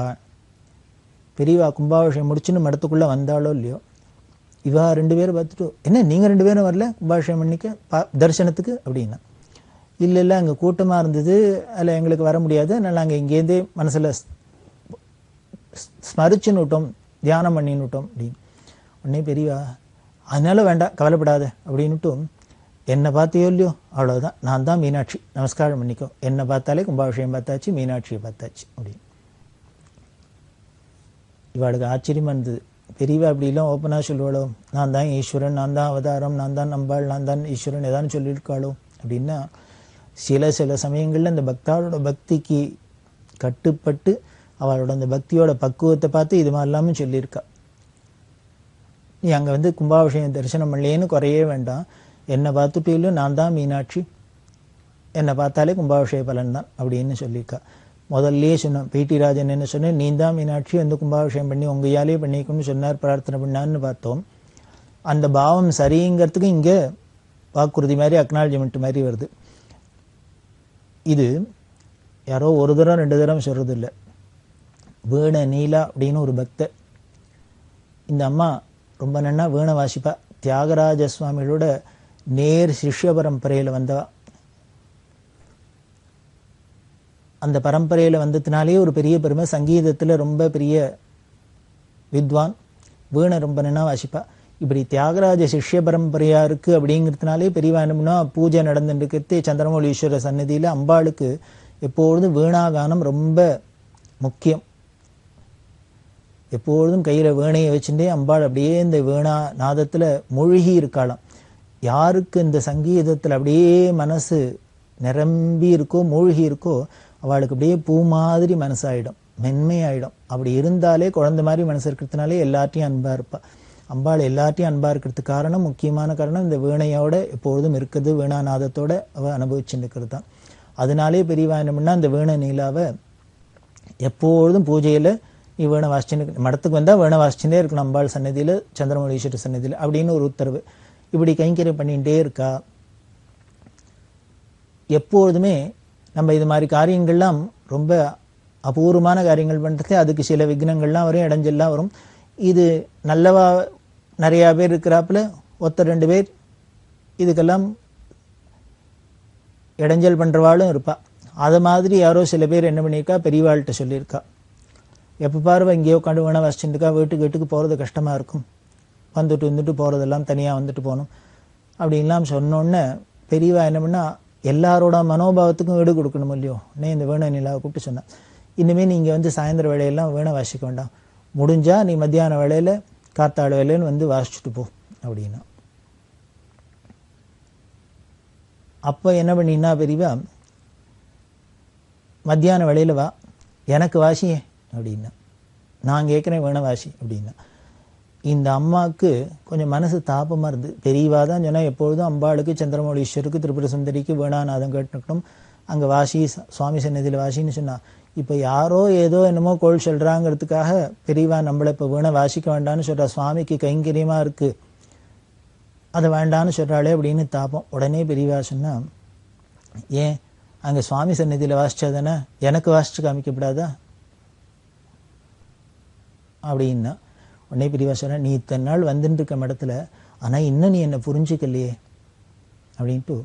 இப்போ சொல்கிறேன் கேட்டுக்கோ, நான் தான் சந்திரமௌலீஸ்வரன், நான் தான் திரிபுர சுந்தரி, அதனால் எனக்கு வாசித்தாலே அங்கே வாசிச்சாப்புல தான், அதனால் எனக்கு வாசி அப்படின்னு. அந்த அம்மா இந்த வார்த்தையை கேட்டு ரொம்ப சந்தோஷப்பட்டா. இப்படி ஒரு வார்த்தை பெரியவா இப்படி ஒரு சத்தியத்தை வெளிப்படுத்துவா அப்படின்னு, உண்மையை சொல்வான்னு அந்த மாதிரி எதிர்பார்க்கல சொல்கிறா. அதனால் அங்கே போய் சுவாமி சந்நிதியில் சந்திரமௌலீஸ்வரர் திரிபுர சுந்தரி சந்நிதியில் வாசிக்கலையேன்னு குறை வேண்டாம் உனக்கு, என் எதிர்க்க வாசித்தாலும் நான் தான் திரிபுர சுந்தரி சந்திரமௌலீஸ்வரர் எல்லாம், அதனால் எங்கிட்ட வாசித்தாலும் ஒன்று தான், அங்கே வாசித்தாலும் ஒன்று தான் அப்படின்னு சொன்னான். அதுக்கப்புறம் பெரியவா சந்நிதியில் வாசிக்கிறது தானே பெரிய பாக்கியமாக இருக்கும். அங்கேயான சந்திரமௌலீஸ்வரர் திரிபுர சுந்தரி விக்கிரக ரூபத்தில் இருக்கா, இங்கே பிரத்யக்ஷமாக இருக்கா. அப்படி வேண கைங்கரியம் பண்ணியிருந்தா. இது இந்த அம்மாவுக்கு தான் ஈஸ்வரன் அம்பாள்னு சொன்னது. பிரதோஷம் வெங்கட்ராமையர் அப்படின்னு பரமபக்தர் பெரிவாளை சாட்சாத் பரமேஸ்வரனா வழிபட்டு, பரமேஸ்வரனுக்கு உகந்த பிரதோஷ காலத்தில் பெரிவாளை போய் தரிசனம் பண்ணுறது அப்படின்லாம் வச்சுனதுனாலே அவருக்கு அந்த பெயர் வந்தது. அந்த பிரதோஷமாமா வீட்டில் பெரியவா பாதுகா இருக்குது, பெரியவா படம் வச்சுன்னு நித்தியம் பூஜை பண்ணுறோம். ருத்ர திரிசதியினால வில்வார்ச்சனை பண்ணுறது. பரமேஸ்வரனுக்கு வில்வம்ங்கிறது ரொம்ப முக்கியம். திருதளம் திரிகுணாகாரம் திரிநேத்திரஞ்ச திரியாயுஷம் திரிஜன்ம பாபசம்ஹாரம் ஏக வில்வம் சிவார்ப்பணம் அப்படின்னு சொல்லப்பட்டிருக்கு. ஒரு வில்வத்தை தூக்கி பரமேஸ்வரனுக்கு சிவார்ப்பணம்னு போட்டுட்டோம்னா அது என்ன பண்ணுறதான்னார், நம்மளோட 3 ஜென்மத்தை பாபத்தையும் போக்கிடுறது. அப்படின்னா ஒரு வில்வம் போட்டாலே நம்ம 3 ஜென்ம பாபம் போயிடுறதுன்னா, இனிமேல் அஷ்டோத்திரம்னு 108 வில்வத்தை தூக்கி போட்டோம்னா 108 × 3 அத்தனை ஜென்ம பாபம் போகிறது. அதே 1000 வில்வதளத்தினால சஹஸ்ரநாமம் பண்ணா 1000 × 3 3000 ஜென்ம பாப்பம் போகிறது. லட்சார்ச்சனை பண்ணா, கோடி அர்ச்சனை பண்ணா வில்வத்தினால பரமேஸ்வரனுக்கு எவ்வளவு பாபம் போகும்னு எல்லாரும் கற்பனை தான் பண்ணிக்கலாம். இன்னும் சொல்லப்போனால் அத்தனை பாவம் நம்மளால பண்ணவே முடியாது. அப்படி பக்த சுலபன் அந்த பரமேஸ்வரனுக்கு பிரீத்தியான வில்வம். அந்த வில்வார்ச்சனை சாட்சாத் பிரத்யக்ஷ பரமேஸ்வரன் பெரியவாளுக்கு பண்ணணுங்கிறதுனால பிரதோஷமாமா என்ன பண்ணுவா, தனம் பெரியவா பாதுகைக்கு ருத்ர திரிசதியினால வில்வார்ச்சனை பண்ணுற வழக்கம். அதே மாதிரி பெரியவாளை எப்போ தரிசனம் பண்ணா, காத்தால விஸ்வரூப தரிசனத்து போது வில்வ மாலை கட்டி பெரியவாளுக்கு அர்ப்பணம் பண்ணி, பெரியவா பிரத்யக்ஷ பரமேஸ்வரன் வாளுக்கு வில்லும், பெரியவாளுக்கு வில்வ மாலை கொடுக்கறது, வீட்டில் வில்வார்ச்சனை பண்ணுறது அப்படின்னு ஒரு நியதி வச்சுருந்தா. ஒரு நாளைக்கு பெரியவா கேட்டால், அம்மா தினம் வில்வ மாலை கொடுக்குற, உனக்கு எங்கே இந்த வில்வம் கிடைக்கிறது, யார் பிரச்சனை வந்து தரா அப்படின்னு. வேணும்னு ஒரு பக்தர் இருக்கார், அவர் தான் பிரச்சனை வந்து தரார் அப்படின்னு சொன்னார். எவ்வளவு பிரச்சனை வரும், நிறையா பிரச்சனை வரும். நிறையா பிரச்சனை வருவாங்கிற ஒரு மாலை தானே கொடுக்குற, மீதி என்ன பண்ணுவேன் அப்படின்னு. ஆற்றுல பெரியவா பாதுகா இருக்குது, பெரியவா திருவுருவ படம் இருக்குது, அதுக்கு திரிசதி அர்ச்சனை பண்ணுறேன் அப்படின்னு. ஓ அப்படியா, சரி. இதை மாமாவோட இப்படி பேசிகிட்டே இருக்கிறதே பக்கத்தில் வந்த ஒரு அம்மா, அந்த அம்மா என்ன பண்ணால், நான் கூட அப்படி தான் பண்ணுறேன் பெரியவா அப்படின்னா. உடனே பெரியவா அந்த அம்மாட்ட, நீ என்னை வர மாதிரியா பண்ணுறேன், ஆமாம் அப்படின்னு. அந்த அம்மா ஒரு வில்லு மேலே கொடுத்துருக்கா, பெரியவா போட்டுருக்கா. நீ எங்கேருந்து பறிப்போ, உனக்கு யார் பறிக்கிறா அப்படின்னு. நான் ஏகாம்பரேஸ்வர கோவில்கிட்ட இருக்கேன், அங்கேருந்து பறிக்கிற வழக்கம். நீ எத்தனை பறிப்பேன், நான் நிறையா பறிப்பேன். உடனே அந்த அம்மா சொன்னால், ஒரு மாலை இங்கே கொடுப்பேன், மாலையாக கட்டி மீதியை ஏகாம்பரேஸ்வருக்கு அர்ச்சனைக்கு கொடுப்பேன் அப்படின்னு. உடனே பெரியவா சிரிச்சுட்டு, இவர் தினம் நிறையா வில்லும் பறித்து ஒரு மாலை இங்கே எனக்கு கொடுக்குற, மீதியை ஆற்றுல என் படத்துக்கு என் பாதுகைக்கு அர்ச்சனை பண்ணுறாள். நீ தினம் வில்லும் நிறையா பறித்து ஒரு மாலை இங்கே கொண்டு கொடுக்குறேன், மீதி ஏகாம்பரேஸ்வருக்கு அர்ச்சனை பண்ணுறேன். எங்கே பண்ணினா என்ன, எங்கே போட்டால் என்ன, எல்லாம் என் தலையில் தான் வந்து விழுறது அப்படின்னு. இதுக்கு மேலேயே தான் தான் ஏகாம்பரேஸ்வரர், தான் தான் கச்சபேஸ்வரர், தான் தான் எந்த ஏகபில்வம் சிவார்ப்பணம்னு எங்கே போட்டாலும் தன் தலையில் தான் வந்து விழுறது அப்படின்னு பிரிவா சொல்கிறான்னா, பரமேஸ்வரன் ஈஸ்வரன் தான் தான்ங்கிறதுக்கு இதுக்கு மேலேயே நமக்கு உத்தரவாதம் வேணும். அப்படி பிரதோஷ மாமாவுக்கு தன்னோட ஈஸ்வரத்துவத்தை கன்ஃபார்ம் பண்ணினான். அதே மாதிரி இன்னொரு பக்தர் ஜோஷி, பாலகிருஷ்ண ஜோஷி அப்படின்னு இங்கே மெட்ராஸில் பாரிஸ் கார்னரில் இருந்தவர், பரம பக்தர். அவர் நகை வியாபாரம்லாம் பண்ணியிருந்தா, வைர வியாபாரம்லாம் பண்ணியிருந்தா. புதுப்பிரிவா ஜெயேந்திர சரஸ்வதி சுவாமிகள் துவாதச ஜோதிர்லிங்க க்ஷேத்திரத்துக்கு ஒரு யாத்திரை போய் எல்லாத்தையும் தரிசனம் பண்ணணும் அப்படின்னு ஆசைப்பட்டு கிளம்பினா. அப்போ என்ன பண்ணினா, அந்தந்த சுவாமிக்கு ஏதானும் காணிக்கை செலுத்தணுங்கிறதுக்காக தங்கத்தில் தாராபாத்திரம் பண்ணி 12 தாராபாத்திரம் பண்ணி எல்லா ஜோதிர்லிங்கத்திலையும் கொடுக்கணும் அப்படின்னு அவள் ஆசைப்பட்டு இந்த ஜோஷிகிட்ட பண்ணிட்டு வர சொன்னான். ஏன்னா பரமேஸ்வரனுக்கு அபிஷேக பிரியோ சிவகான பரமேஸ்வரனுக்கு என்னென்ன எப்போ பாரு அபிஷேகம் பண்ணிட்டே இருக்கு, தலையில் தண்ணி கொட்டிகிட்டே இருக்கு. அப்படின்னா என்ன, அவர் எப்பொழுதும் குளிர்ந்து இருப்பார்னு அர்த்தம். அவருக்கு பேரே என்ன சொல்கிறோம்னா ஆர்திர கபாலீஸ்வரர் அப்படிங்க, எப்பொழுதும் நினைஞ்சுட்டே இருப்பார். நம்ம சொல்கிறோம் இல்லையோ, அவர் உடம்பு மட்டுமா நினைஞ்சுட்டு இருக்கு, மனசு எப்பொழுதும் ஈரமான ஹிருதயம். ஆருத்ரா ஆருத்ரா ஆருத்ரா தரிசனம் அப்படிங்கிறமே, ஆருத்ரம் அப்படின்னாலே நனைஞ்சின்னு இருக்கிறது பரமேஸ்வரனுக்கு. அதனால அபிஷேக பிரியம். அதனால தான் என்ன பண்ணா ஜெயேந்திர சுவாமிகள் இந்த 12 தங்கத்தில் தாராபத்திரம் பண்ணி கொடுக்கணும்னு இந்த ஜோஷிட்டு சொல்ல, இந்த ஜோஷி என்ன பண்ண 13 பண்ணிட்டு வந்தார். கொண்டு மடத்தில் கொடுத்தார். அவள் புதுப்பிரிவா சொன்னா, பெரியவாள்கிட்ட இதை கொண்டு காமிச்சிட்டு விஷயத்தை சொல்லு அப்படின்னா, அவர் எடுத்துன்னு போய் புதுப்பிரிவா துவாதச ஜோதிர்லிங்க க்ஷேத்திர யாத்திரை பண்ண போகிறா. அங்கே எல்லா சுவாமிக்கும் ஒவ்வொன்று கொடுக்கணும்னு தாராபாத்திர தங்கத்தில் பண்ணி வச்சுன்னா பண்ணி வச்சிருக்குன்னு பெரியவா எண்ணி பார்த்துட்டு, துவாதச ஜோதிர்லிங்கம் 12 தானே, ஏன் 13 இருக்குன்னா.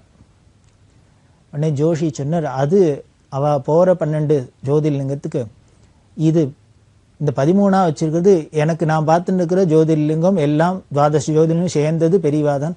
அதனால பெரியவாளுக்காக ஒன்று, மீதி மற்ற க்ஷேத்திரங்களுக்குள்ள பரமேஸ்வரனுக்கு அப்படின்னா. உடனே பெரியவா, ஓ நானும் அதுவும் ஒன்று தாங்கிறதுனால எனக்கும் சேர்த்து பண்ணியிருக்கியாக்கும் அப்படின்ட்டு உடனே சிரிச்சுட்டு தங்கிட்ட கைங்கரம்ட்டு போய் உள்ளேருந்து கங்கையை எடுத்துன்னு வான்னா, கங்கையை கொண்டு சொல்லி இந்த தாராபாத்திரத்தை பிடிச்சிக்க சொல்லி அதில் கங்கையை ஊற்ற சொல்லி தானே எடுத்து கொடுத்து சொல்லுங்கோ அப்படின்னு பக்கத்தில் இருக்கிறவெல்லாம் சொல்ல சொல்லி, ஓம் நமோ பகவதே ருத்ராய நமஸ்தே ருத்ரமன்யவே அப்படின்னு ருத்ரத்தை ஸ்ரீருத்ரத்தை சொல்ல சொல்லி அந்த ருத்ரம் முழுக்களும் சொல்லி தான் அந்த கங்கா தீர்த்தத்தினால இந்த தாராபாத்திரத்தினால அபிஷேகம் பண்ணிட்டு ஜோஷிகிட்ட சொல்றா, திருப்தியா அப்படின்னு. ஜோஷி துவாதச ஜோதிர்லிங்கத்தில் இருக்கிறது ஒன்று தான், பெரியவாளும் ஒன்று தான் அப்படின்னு அந்த பாவத்தில் 12ஓட 13 தாராபாத்திரம் பண்ணிட்டு வந்தா பெரியவா உடனேயே அதை அங்கீகரிக்கிறாப்புல என்ன பண்ணுறான்னு தான் உடனே அதில் அபிஷேகம் பண்ணிட்டு தரிசனம் கொடுக்குறா. அப்படின்னா இதுதான் பெரியவா சாட்சாத் பரமேஸ்வரன் அப்படிங்கிறதுக்கு சாட்சி. இது இத்தனையும் எதுக்கு சொல்கிறேன் அப்படின்னா, இந்த மதுரை கும்பாபிஷேகத்தில் பிடி ராஜன் பெரியவாளை சாட்சாத் மீனாட்சின்னு பாவத்தில் கொண்டாடினத்துக்கும், அதே மாதிரி கும்பாபிஷேகம் முடிஞ்சு வந்தோன்னே இந்த மேலூர் மாமாக்கும் பொள்ளாச்சி மாமிக்கும் பெரியவா நான் தான் மீனாட்சி என்னை பார்த்துட்டியோல எல்லாம் போரும் அப்படின்னு சொன்னதுக்கும் எவ்வளவு தாத்பரியம் இருக்குது, எவ்வளவு சத்தியம் அப்படிங்கிறதுக்காக சொன்னேன். அதெல்லாம் முடிஞ்சு அந்த 1963 வருஷம் சாதுர்மாசியத்தை இந்த மதுரைக்கு பக்கத்துலேயே நாராயணபுரம்னு இருக்குது. இந்த நாராயணபுரத்தில் சாதுர்மாசியத்தை பண்ணினா ரொம்ப பிரசித்தமாக நடந்தது. அங்கேயும் இந்த ஆகம சில்ப சதஸ்லாம் நடந்தது. அதை முடிச்சுட்டு யாத்திரையை தொடர்ந்து அந்த வருஷம் நவராத்திரிக்காக பெரியவா திருச்சிராப்பள்ளிக்கு வந்தா. திருச்சிராப்பள்ளியில் பெரியவா ரொம்ப விமரிசையாக நவராத்திரி கொண்டாடுறா. அந்த நவராத்திரி இளம்போது ஆயிரக்கணக்கான ஜனங்களுக்கு அன்னதானம் முதலாளெல்லாம் பண்ணப்பட்டது. அந்த கமிட்டியெல்லாம் போட்டு ஏற்பாடு பண்ணியிருக்கா. அன்னதானம்னா ஆயிரக்கணக்கான ஜனங்களை சாப்பிட்டுட்டு போகிறது. கார்த்தால ஆரம்பித்தா சாயந்தரம் வரைக்கும் பந்தி போயிட்டே இருக்குது. அவளால் இந்த நிர்வாகத்தால் மேனேஜ் பண்ண முடியல. நிர்வாகம் பண்ணுறது கஷ்டமாக இருந்தது. அது காசு பணம் வந்துடும். இருந்தாலும் இந்த இனிமேல் சமையல் பண்ணி இனிமேல் அத்தை பண்ணி இத்தை பண்ணி சுத்தம் பண்ணி இத்தனை காரியம் இருக்கே. அதனால் பெரியவாள்கிட்ட பிரார்த்தனை பண்ணா. அத்தனை பேரும் கார்த்தால முதல் பந்தியில் சாப்பிட்றவர் சாயந்தரம் திருப்பி 11 மணிக்கு சாப்பிட்டு போனால் சாயந்தரம் 5 மணி வரைக்கும் பந்தி நடந்துக்கும். உடனே திருப்பி வந்துடுறா. முதல் பந்தியில் சாப்பிட்றவா கடைசி பந்தியில் சாப்பிட்றா. அதனால் போட்டு சிரமமாக இருக்குது, நிர்வாகம் பண்ண முடியல. அதனால் எல்லாருக்கும் பொட்டலமாக கட்டி கையில் பார்சல் பண்ணி கொடுத்துடலான்னு இருக்குது. பெரியவா உத்தரவு பண்ணோம்னா பெரியவா கூடாதுன்ட்டா. முதல் பந்தியில் சாப்பிட்டவும் கடைசி பந்தியிலையும் சாப்பிட்றான்னா அத்தனை பசி இருந்ததுனால தானே சாப்பிட்றா. ஒன்று தெரிஞ்சுக்கோ, அப்படி பசிக்கிறவாளுக்கு தான் சாதம் போடணும். அதே மாதிரி ஆயிரக்கணக்கான ஜனங்கள் உட்காந்து சாப்பிட்றத கண்ணால் பார்த்தாலே நமக்கு புண்ணியம் உண்டு அப்படின்னு. நாம் ஏதோ சாப்பாடுங்கிறோம். எல்லாராலையும் சாப்பிட முடியும். கோடிக்கணக்கில் பணம் இருக்கும், ஆனால் எடுத்து வாயில் போட்டுக்க முடியாது. இது ஆகாது, அதாவது இது படாது, இது படாதும்பா. அதனால் சாப்பிட்றதுங்கிறதும் ஒரு கொடுப்புனை. அது நிறையா சாப்பிட்றேன்னா அதுவே பெரிய பாக்கியம்தான், ஈஸ்வர அனுகிரகம். அதனால் அப்படி சாப்பிட்றவாளை தரிசனம் பண்ணாலும் புண்ணியம்ப்பா. உங்களால் அது நிர்வாகம் பண்ண முடியலன்னா சொல்லுவோம், நான் இன்னும் ஆளுகளை கொடுத்து ஏதானும் பண்ணி அதுக்கு பண்ணிக்கலாமே வழிய பொட்டலங்கட்டிலாம் கொடுக்கப்படாது. பொட்டலங்கட்டி கொடுத்தேன்னா அவள் எங்கேயோ வச்சுன்னு சாப்பிடுவா. சாப்பிட்ற சமயத்தில் தீர்த்தம் வேணும்னா எங்கே போவா? எப்படிலாம் பெரியவா பார்க்குறா பாருங்க. நம்மளா இருந்தால் பார்சல் பண்ணி கொடுத்துட்டா நம்ம காரியம் நீட்டாகிடும்னு பார்ப்போம். பெரியவா சொல்கிறா, இந்த பொட்டலத்தை பிரிச்சுன்னு ஏதோ ஒரு இடத்துல உட்காந்து சாப்பிட்றோம். சாப்பிட்றதே விற்கிறது தீர்த்தம் வேணும்னா நம்ம இப்போ பந்தியிலன்னா தீர்த்தம்னு கேட்டுன்னு வருவோம். வேணுங்கிறத பார்த்து பார்த்து பரமாறலாம். பொட்டலம் கொடுக்குறதே அப்படி பார்த்து பரமாறுமோ? அந்த பிரேம கிடைக்குமோ, அன்பு கிடைக்குமோ? அது மெக்கானிக்கலானா போயிடும். அதனால போகப்படாதுப்பா. இப்படி போட்டு தான் இங்கே உட்காத்தி வச்சு தான் எல்லாருக்கும் உபச்சாரம் பண்ணி தான் போடணும். அதுதான் விருந்து. அதனால இதை குறைக்காதீங்க. உங்களுக்கு சாமான் போறலைன்னா, சாமான் பணம் போறலைன்னா சொல்லி யாரானு கொண்டு கொடுப்பா, ஈஸ்வரானுக்கு வந்துடும். அப்படி காரியம் செய்யறதுக்கு மனுஷா இல்லைன்னா நாம அதுக்கு என்ன பண்ணலான்னு தான் பார்க்கணுமே வழிய இந்த அன்னதானத்தை நிறுத்தப்படாது அப்படின்லாம் சொன்னா. இதுதான் தாயிற் சிறந்த தயாவான தத்துவம் அப்படிங்கிறது. அப்படி என்ன சாட்சாத் பராசக்தியோட ஸ்வரூபம் இல்லையா பெரியவா? மீனாட்சின்னு தான் பார்த்தோமே, காமாட்சின்னு தான் பார்த்தோமே, அம்பாள் தான் பார்த்தோமே. அப்படி அன்னதானம் நடந்தது இந்த திருச்சியில். அதே மாதிரி இந்த திருச்சியில் யாத்திரை பண்ணிட்டு இருக்கிறது இன்னும் என்னென்னலாம் நிகழ்ச்சிகள் நடந்தது, எப்படி பெரியவா தொடர்ந்து யாத்திரை பண்ணுறா என்ன அப்படிங்கிறது தொடர்ந்து நாம் பார்க்க போகிறோம். பெரியவா சரணம். இந்நிகழ்ச்சியின் அடுத்த பகுதி நாளை மாலை இதே நேரத்தில் ஒளிபரப்பாகும். பெரியவா சரணம். பெரியவா சரணம். அடுத்த நிகழ்ச்சி திருவாசக இன்னிசை. வழங்குபவர் ஸ்ரீ சத்குருநாத தேசிகர் அவர்கள்.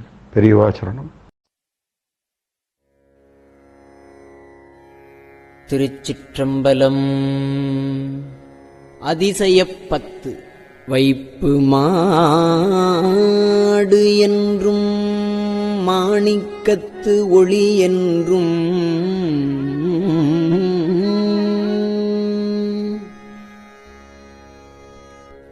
மனத்திடை உருகாதே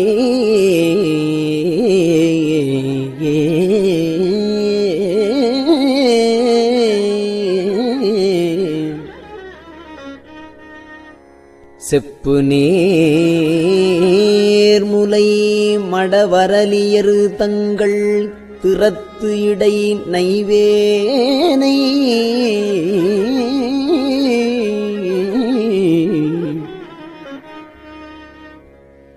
வைப்பு மாடு என்றும்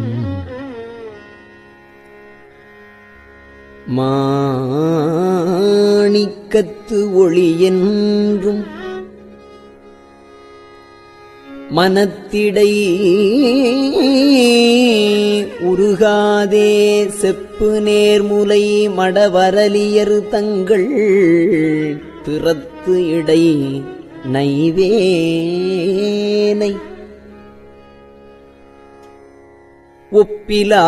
ஒப்பிலாதன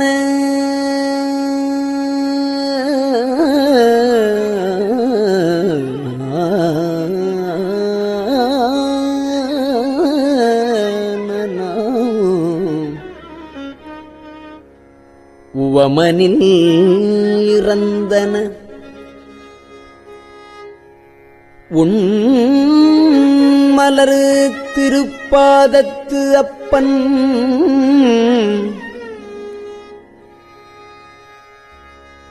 ஒப்பிலாதன உவமனில் இறந்தன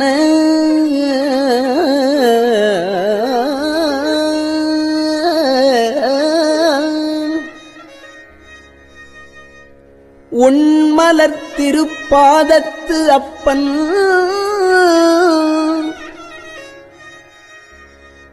ஆண்டு தன் அடியரில் கூட்டிய அதிசயம் கண்டாமே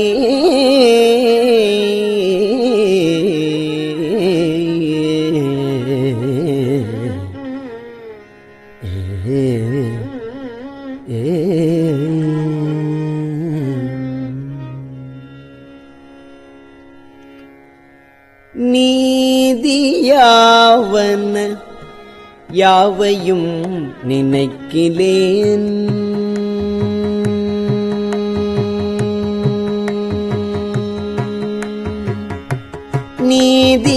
நீதியாவன யாவையும் நினைக்கிலேன் நினைப்பவரோடும்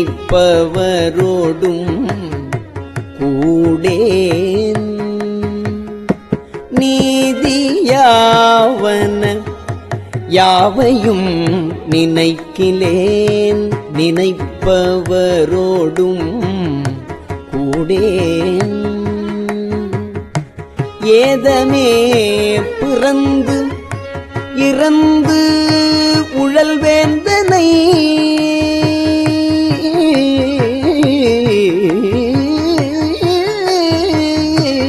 ஏதமே பிறந்து இறந்து உழல் வேந்தனை என்னடியான் என்று பாதி மாதோடும் கூடிய பரம்பரன் பாதி மாதொடும் கூடிய பரம்பரன் நிரந்தரமாய் நின்ற ஆதி பாதி மாதொடும் கூடிய பரம்பரன் நிரந்தரமாய் நின்ற ஆதி ஆண்டு தன் அடியரில் கூட்டிய அதிசயம் கண்டாமே ஆதி ஆண்டு தன் அடியரில் கூட்டிய அதிசயம் கண்டாமே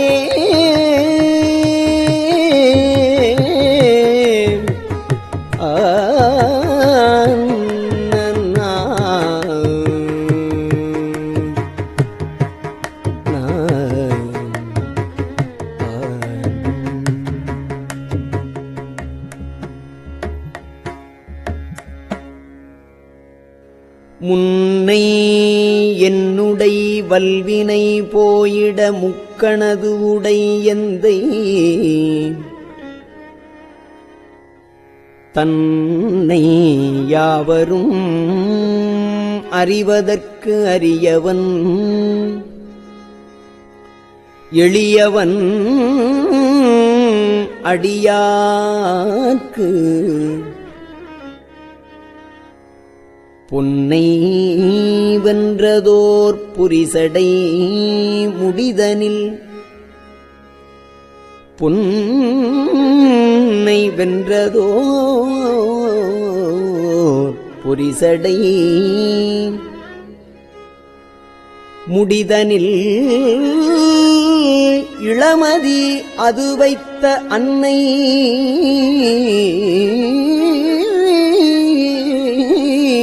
ஆண்டு தன் அடியரில் கூட்டிய அதிசயம் கண்டாமே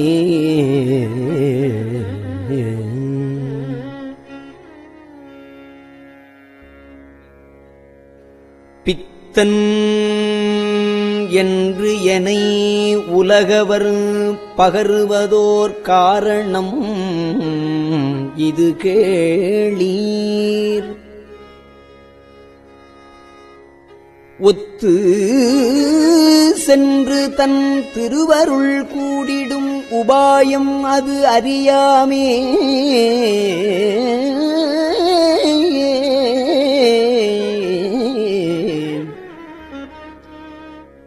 செத்து போய் அரு நரகிடை வீழ்வதற்கு ஒருப்படுகின்றேனை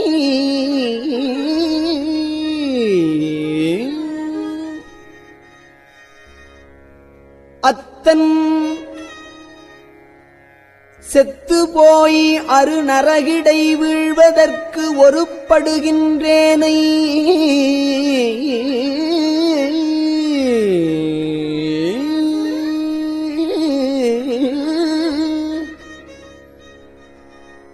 அத்தன் ஆண்டு தன் அடியரில் கூட்டிய அதிசயம் கண்டாமே.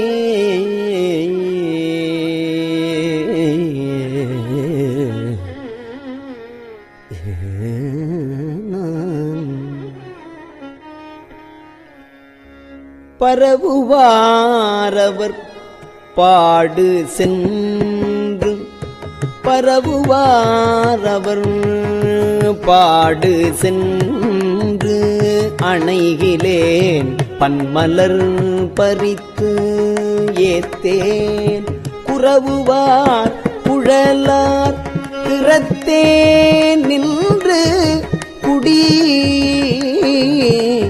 கெடுகின்றேனை இரவு நின்று எரியாடிய எம்முறை எரிசடை மிளிர்கின்ற அரவன் ஆண்டு அரவன் ஆண்டு தன் அடியரில் கூட்டிய அதிசயம் கண்டாமே.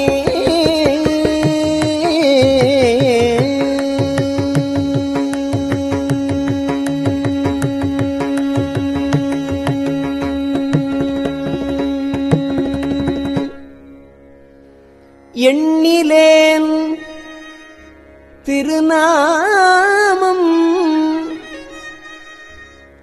அஞ்சு எழுத்தும் என் ஏழைமை அதனாலே அஞ்செழுத்தும் எண்ணிலேன்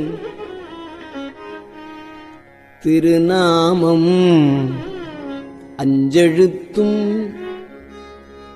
என் ஏழைமை அதனாலே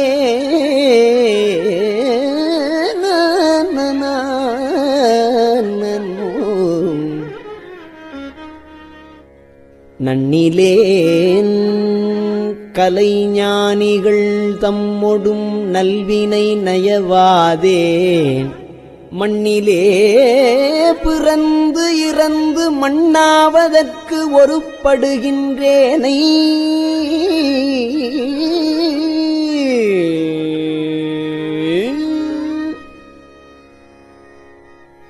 மண்ணிலே பிறந்து இறந்து மண்ணாவதற்கு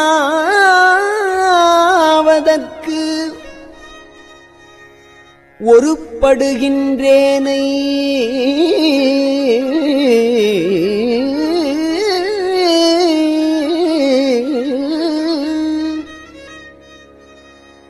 அண்ணல்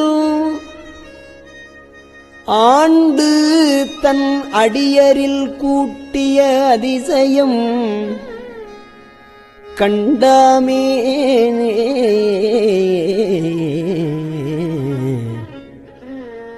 அதிசயம் கண்டாமே.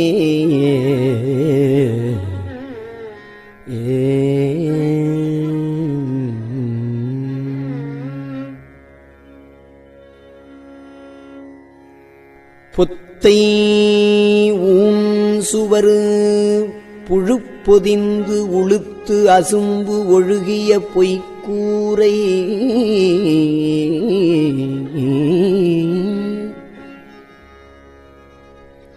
இத்தை மெய்யெனக் கருதி நின்று இடர்கடற் சுழித்தலைப்படுவேனை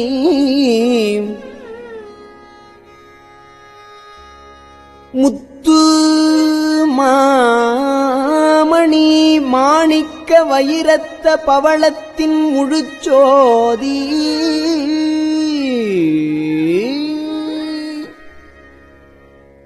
அத்தன் ஆண்டு தன் அடியரில் கூட்டிய அதிசயம் கண்டாமே.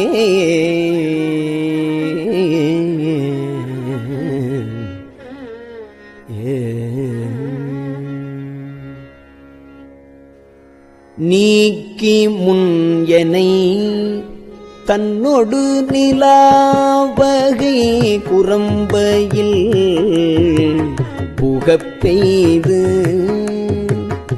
நீக்கி முன் எனை தன்னொடு நிலாவகை புறம்பையில் புகப் பெய்து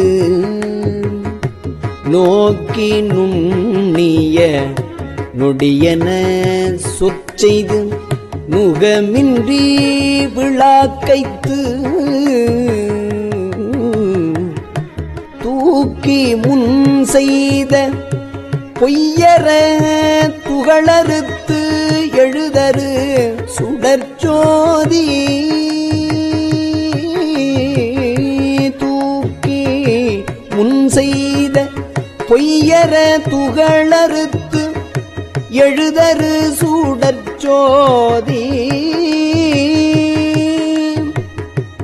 ஆக்கி ஆண்டுதல் அடியரில் கூட்டிய அதிசயம் கண்டாமே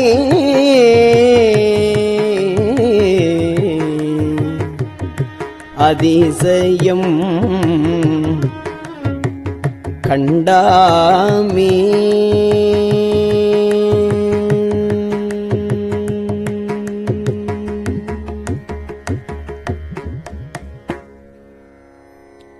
உற்ற ஆக்கையின் உருபொருள் நறுமலர் எழுதரு நாற்றம் போல் பற்றல் ஆவதோ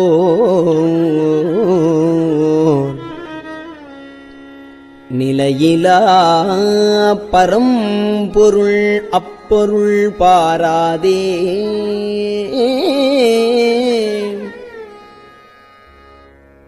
பெற்றவா பெற்ற பயனது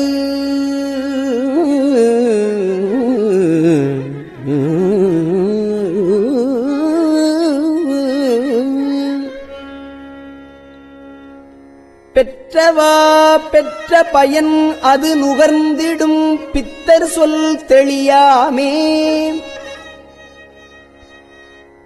அத்தன் ஆண்டு தன் அடியரில் கூட்டிய அதிசயம் கண்டாமே.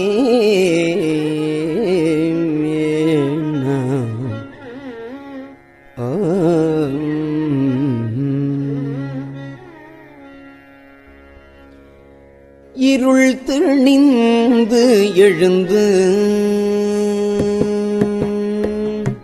இருள் திணிந்து எழுந்து இட்டதோர் வல்வினை சிறுகுடில் இது வித்தை பொருளன கழித்து அரு நரகத்திடை விழ புகுகின்றேனை பொருளன கழித்து அரு நரகத்திடை விழ புகுகின்றேனை தெருளும் மும்மதில் நொடிவரை இடிதர சினப்பதத்து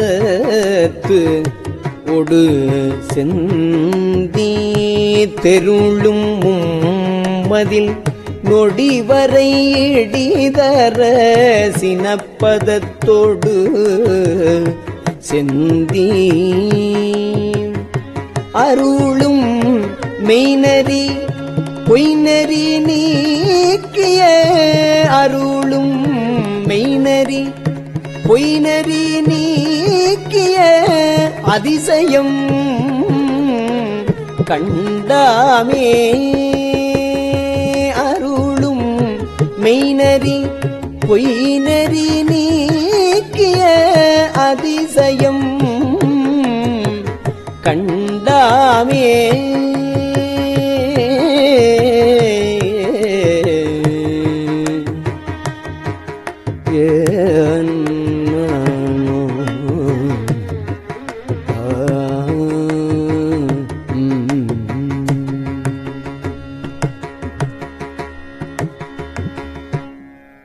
திருச்சிற்றம்பலம்.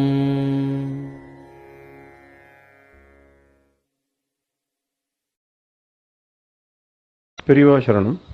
இந்நிகழ்ச்சியின் அடுத்த பகுதி நாளை மாலை இதே நேரத்தில் ஒளிபரப்பாகும்.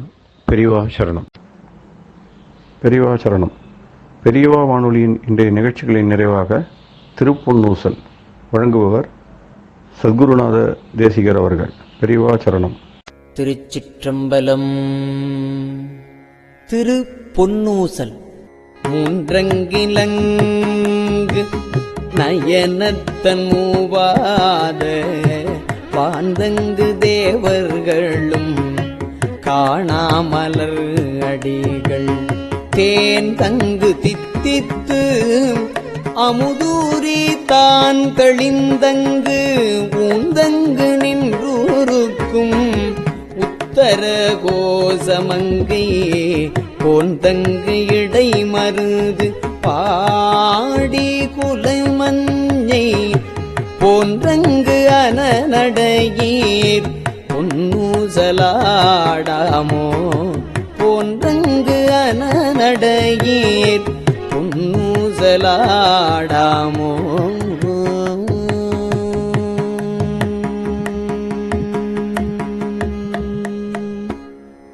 திருச்சிற்றம்பலம். கஞ்சிவய காமாட்சி தன் குழந்தாள் சங்கரரே. கஞ்சிவய காமாட்சி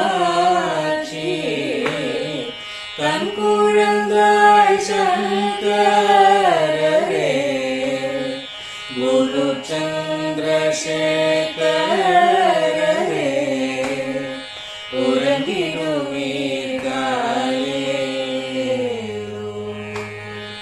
உறங்கிடுவீர்களே.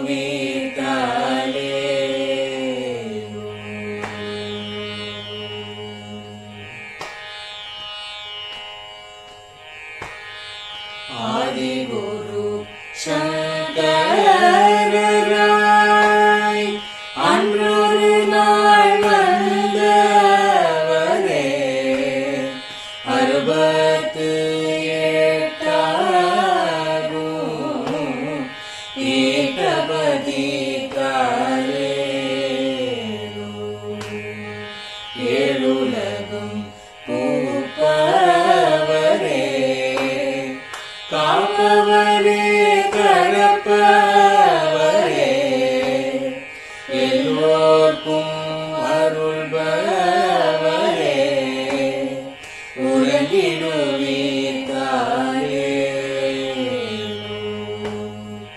அயனுடனே மாலவனோ தேடிய பொற்பதத்தவரே. அருமறைகள் சாற்றும் முயல் மலர்பதமே காலே. முக்தி நிலை எய்திடவே சக்தி தரும் சத்குருவே. முக்தி நிலை எய்திடவே சக்தி தரும் சத்குருவே. நித்தமெங்கள் நாவீசையில்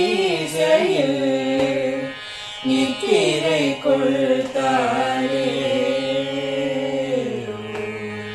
நித்தமெங்கள் நாவீசையில்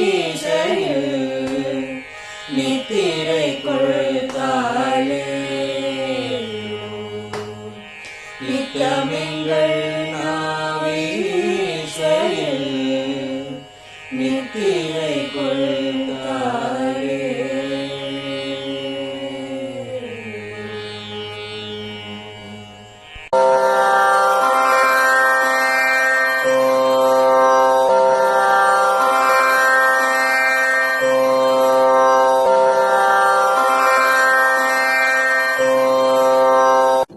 பெரியவா சரணம்.